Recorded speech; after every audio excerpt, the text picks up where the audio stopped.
박찬종 변호사님 모셨습니다. 어서 오십시오. 네, 안녕하십니까.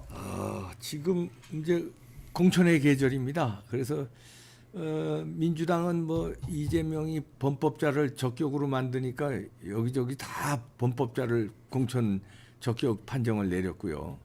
이제 국힘당은 그보다는 좀 나은데 여러분 산동훈의 신선한 것도 있습니다. 예를 들어서 뭐 김동률 회계사라든가 원희룡이 아주 신선한 바람이 있는데 앞으로 이제 공천이 잘 돼야 되겠죠. 어떻게 보고 계십니까? 지금 선거가 80여일밖에 안 남았지. 네. 그러니까 등록일로 따지면 뭐 70여일 뭐 이제 뒤에 후보 등록을 해야 되니까 선거운동. 그러니까 이제 우리 눈앞에 바짝 다가온 겁니다. 근데 민주당 이 대표 말씀하신 대로 민주당은 이재명이 공천 적격자거든. 그러니까 거기 그러니까 저기 한 50명 내외에 이게 기소된 자, 재판 중인 자, 기소 예정자, 입건된 자 네. 50명 내외가 돼요. 네. 근데 이게 전부 공천 적격자가 될 거 아닙니까? 네. 학생운동 때 사람 때려 죽인 폭행치사범을 공천 적격자로 했다가 48시간 만에. 그건 사람을 죽인 일이니까 그랬는데 그러니까 한마디로 지금 민주당의 이재명 대표가 지도하는 민주당은 이게 무도한 집단입니다. 네. 포각 무도한 집단이야. 법이 뭐고 없는 사람들이에요. 네. 이재명이가 이제 피습당하고 병원에 입원했다가 집에 며칠 있다가 나와서 그저께 한 1000마리 이겁니다. 공식적으로 한 말이 나를 법과 언론과 펜. 칼로 죽이려 해도 나는 안 죽는다. 법이라고 하는 거는 검찰, 법원을 말하고 언론은 이봉규 TV, 박찬종 TV 같은 걸 말하는 거겠지. 그다음에 드디어 칼로 죽이려고 했다. 그러니까 사건은 전부 조작됐다 이거지. 법이라고 하니까 검찰이고 법원이고 하니까 그러니까 그걸 동원해 갖고 이제 나를 죽이려고 한다. 이러니까 이게 고 회의장에 모였던 대표실에 모였던 최고위원 서영교, 정청래 모두 달려들어가 이 우리 대표가 피습당한 그 배후는 윤 정권이고 그중에는 극단적으로 윤석열이라고 얘기를 해. 예, 그럽니다. 예. 그러니까 이런 집단이야, 이런 집단. 근데 그게 개딸 등 열렬 지지자를 모으는 효과는 분명히 있다고 봐요. 예. 그러니까 이게 통탄스럽다고. 이 대한민국이 지금 AI 시대 아닙니까? 예. AI. 이게 단순히 인터넷을 넘어선 문명 전환, 산업구조 전환 시대가 왔단 말이지. 19세기 초에 전기기관차가 발명되고 19세기 말과 20세기 초에 전기 그리고 철도, 자동차가 발명돼 가지고 생활에 혁명을 일으키고 문명 패러다임이 바뀌듯이 지금 AI 시대야. 이세돌 국수하고 AI 하고 상대로 해가 일승삼패하는 시대야. 그게 7년 전 일이야. 예. 지금은 이 AI가 더 진화했죠. 질문에 대해서는 답변을 한다는 겁니다. 네. 가령 예를 들어서 이재명이 앞으로 어떻게 되겠냐 하면 다 대답이 나온대요. 요 현 시점에 모든 자료를 모아가 AI는 나는 이렇게 생각한다. 그런데 생각까지 하게 된다는 겁니다. 당신 지금 무엇 생각하느냐 이래 물으면 그걸 대답하는 시대가 그러니까 이게 완전히 산업구조고 뭐고 이게 다 변하는데 대한민국 정치가 G7 국가에 등극해갖고 3656로 전락해갖고 국회의원 선거를 앞두고는 드디어 범법자 집단이 이거 누구가 도둑대더라 그랬어. 도둑대 두목이 이재명이니까 도둑대라고 그런다고. 그렇죠. 예. 자, 그러면 국힘은 어떻게 해야 되느냐 이거. 그러니까 이제 오늘 국힘 얘기를 하려고 보다 보니까 이게 모두 발언이 이렇게 길어져 버렸는데 이걸 상대로 하는 국힘이 과반수가 안 된다. 아, 그러면 이게 뭐 좀 격한 말이 될지 모르겠으나 그 지도자들 접시머리 코 박고 죽어야지. 그럼요.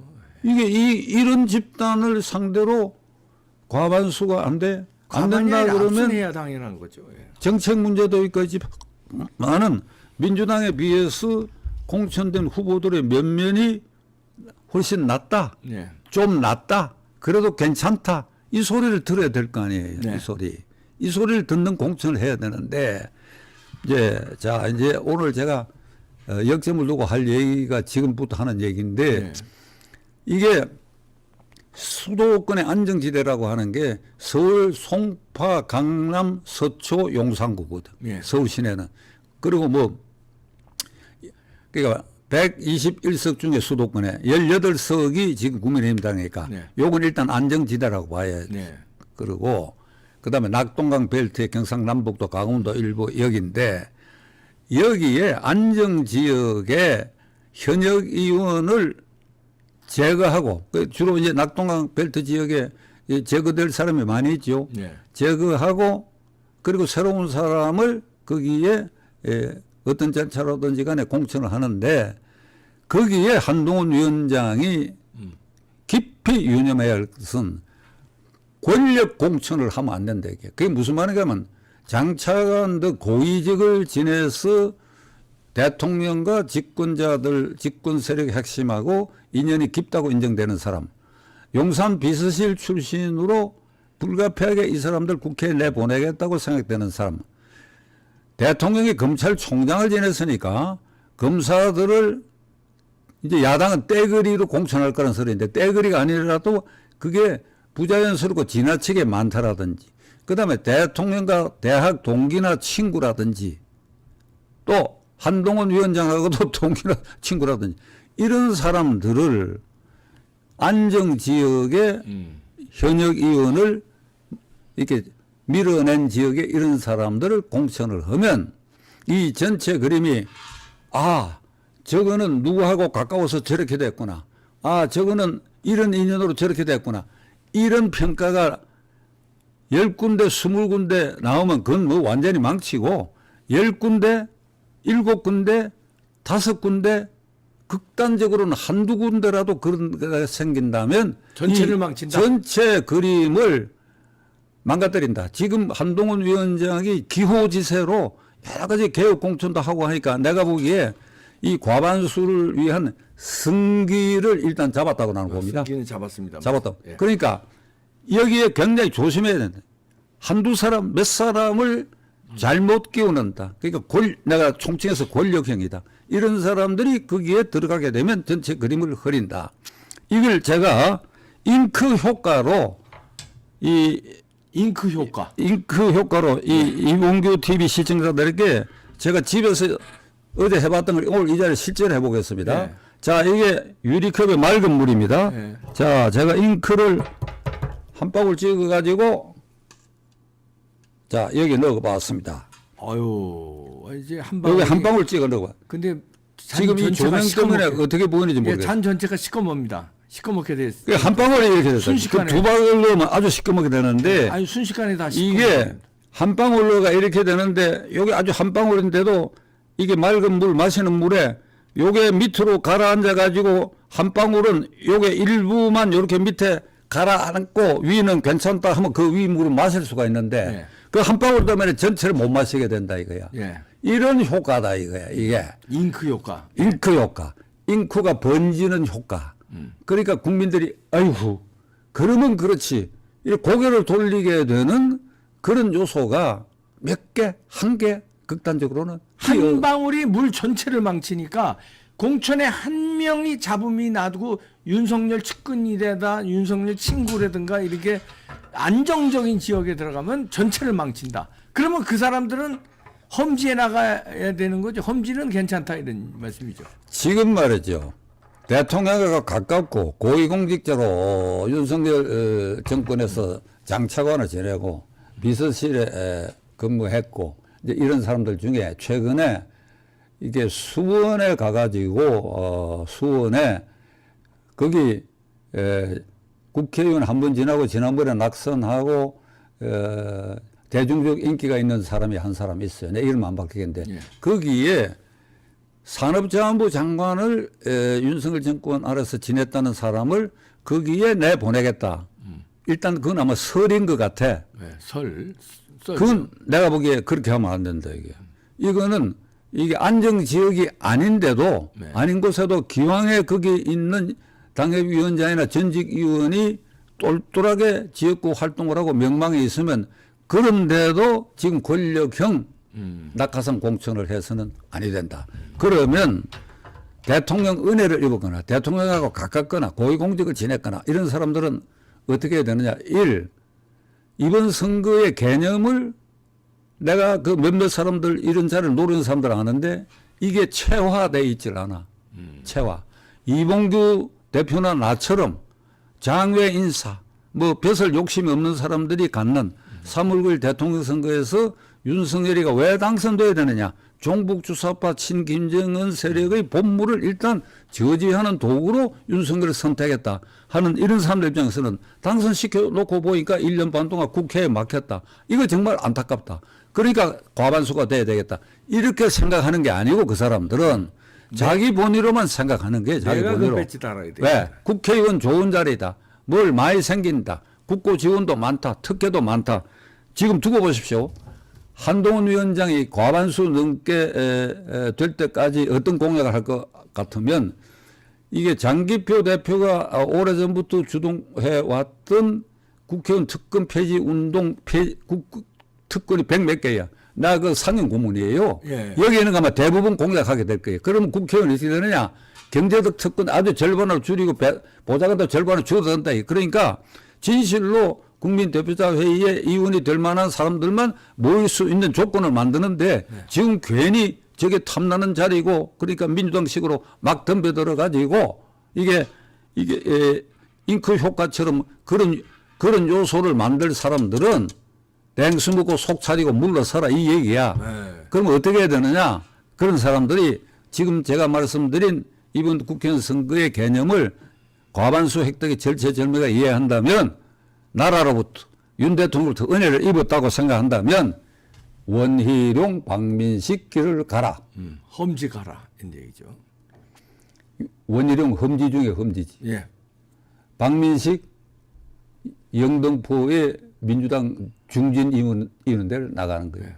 거기도 일종의 험지 중에 하나죠. 험지지. 예. 험지라고 하면 지금 민주당 의원이 있는 곳은 다 험지야. 예. 그 최고의 험지는 이재명이니까 예. 그건 원희룡이가 나간다. 원희룡 전 장관이 그건 나간다. 아주 그 잘했어요. 박민식도 민주당 중진 주요 당직자 출신 지역에 지금 나간다는 예. 거예요. 그러니까 이런 길을 가는 모습을 보여야 일련의 개혁 구호, 개혁 공천이라는 데 걸맞고 이쪽은 민주당에 비해서 희생 헌신하는 모습을 보여야 돼.